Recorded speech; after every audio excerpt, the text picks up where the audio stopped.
cepat dapat kereta. Yalah, salesman tadi tolong kita dapat kan. Serius lah, I surprise lah Husin pilih Saga. Why makes you pilih Saga di end? The price was nice, minyak jimat, mampu milik lah the price. Husin, you orang muda takkan you pilih kereta based on harga, based on maintenance. Yelah, kereta ni cantik apa. Okay, apa yang you suka sangat pasal dia punya styling? I don't know, dia tak ada nampak too basic. Dia ada a bit of tiny details here and there. And then interior dia pun cantik. Okay, boleh pakai. Anyway, tadi you bawa naik jana baik ni. Macam mana? Driving dia okay? Handling dia sedap. Untuk harga, I don't think you can get a car yang handling dia sama macam ni lah. Tak sangka kan? Tak sangka. It's unexpected. You dah bawa macam-macam kereta kan? Harga macam ni, handling macam ni, macam mana you rasa? I rasa berbaloi sangat. Tapi kan ayah kan, tadi test drive dekat showroom dah dapat 5 minit je. 5 to 10 minit. Sebenarnya kereta ni dah test drive at least 20 tahun kot. Not this car, tapi you punya. Kalau macam tu, kira test drive ni sebenarnya 40 tahun lah, tambah lagi 20 tahun I punya. Sebab Tok Wan pun pakai kereta ni juga. Secara daripada 1985, I dah merasa kereta ni. Tahun ni 40 tahun kereta ni kan? 20 tahun you, 20 tahun you. Jom.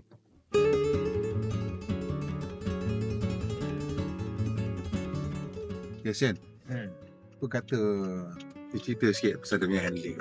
Kalau you nak kena cerita kat kawan you kan lah. Ferhat dah tanya, dia kata kan, macam mana lah kereta Saga tu Sin? Nampak macam leceh buat kereta tu.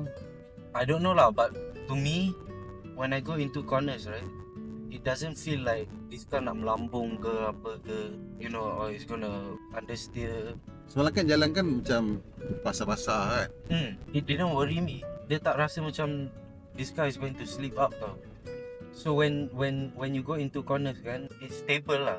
It's very stable. On the wet roads pun I tak rasa macam risau sangat. And I think the suspension is good. You tak rasa that the car is gonna do something weird, you know. To me, I think this is a perfect car lah. Perfect untuk siapa?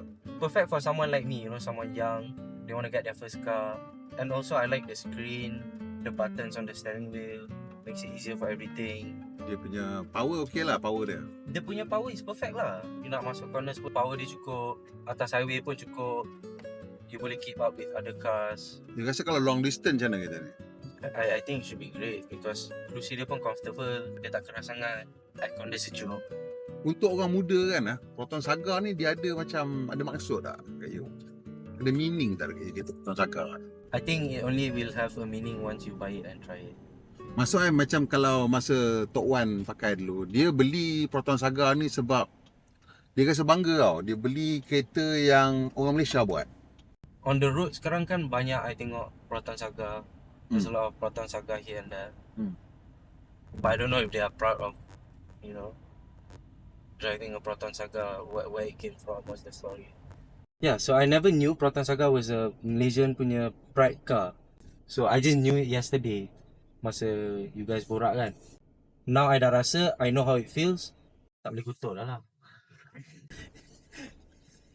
Okay.